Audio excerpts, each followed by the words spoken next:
this is it, the production version of the Skoda Kushaq. Now you've seen it as a concept, the Skoda Vision In. We've even driven a production or a pre-production prototype in Goa, and we weren't able to show you, of course, the insides. But now we have the car all to ourselves. We can take you for a spin around the outside and inside. But of course, we can't drive it just yet. So let's get going. Now, as you can see, it stays pretty much true to the Vision In concept, and all of those striking elements are all here on the car. The dual or the split headlamp design. The headlamps, of course, are on top here, and the DRLs and fog lights below. You've got this really massively wide grille, and down below there is a nice looking skid plate. The headlights, if you look very closely, it's what Skoda calls the Skoda crystal lighting. Obviously a nod to their heritage. Czechs are famous for crystal work, and there's a lot of elements around the car that highlight this. Now over here at the side, as you can see, stylistically things are pretty similar to the Vision In concept. You've got the fender mounted badge proudly displaying the Skoda name. The alloy wheels, as you can see, they're stretched out to the extremes of the car. Now Skoda say it's got the longest wheelbase in its segment. In terms of safety, there's a lot, and things like even stability control are standard all through. Though as you can see here, the front are disc, the rears are drums. At the rear, the tail lights here feature some really nice intricate work, and again give it that crystalline effect that Skoda are so proud of. And it's also pretty evident here and in the reflectors too.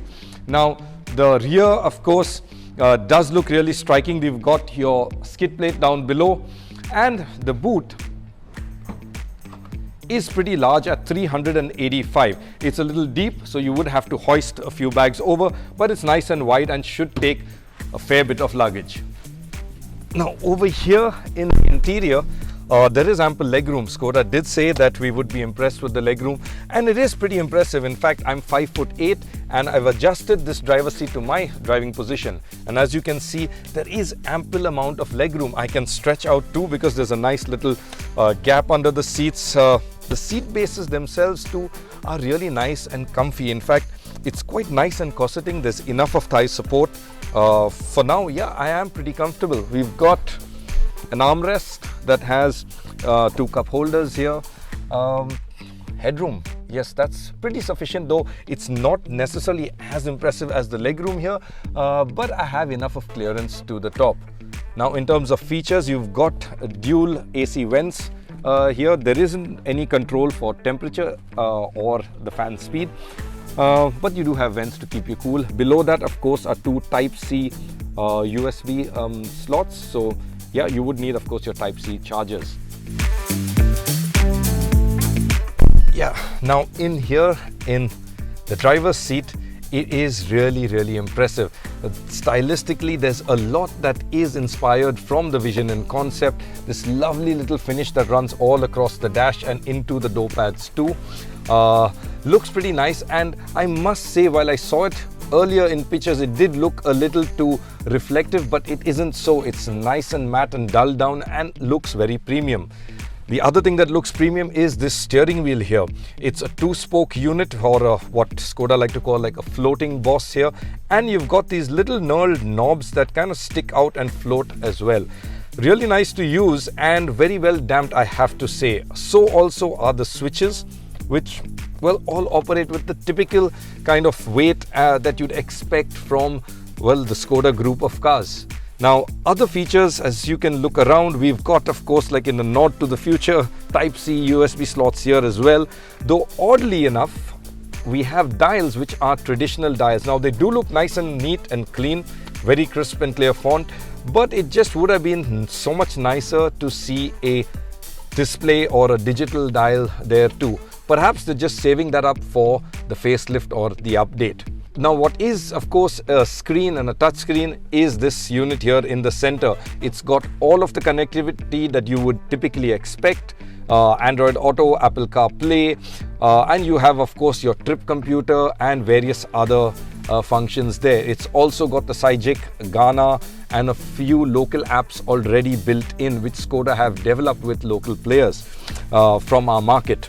The other bits that are highlights on this car, The seats are ventilated seats, and you also have a climate control system which is operated via a touch panel. Now this is something that, well, I would have preferred if they were buttons, but yes, they are touch dials over here.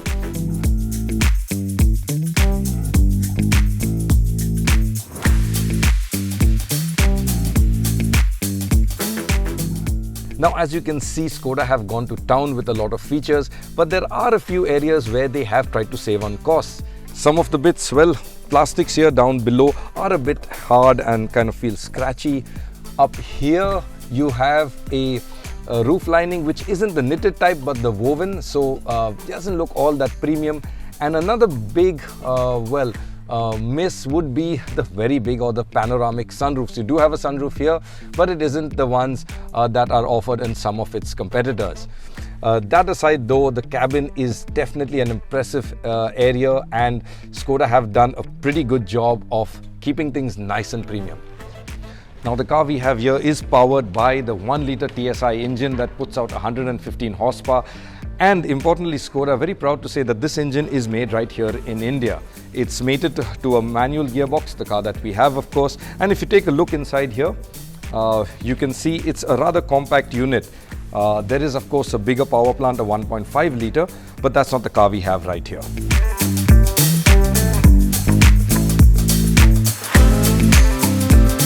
So yes, that is the India spec production version of the Skoda Kushaq. Now, as I said before, unfortunately we can't drive it just yet. The car is going to launch in June. But if you want to have an idea of what it feels like from behind the wheel, we actually have driven a pre-production prototype in Goa, and you can check out that video on our YouTube channel. And when you're there, don't forget, subscribe and hit the bell icon.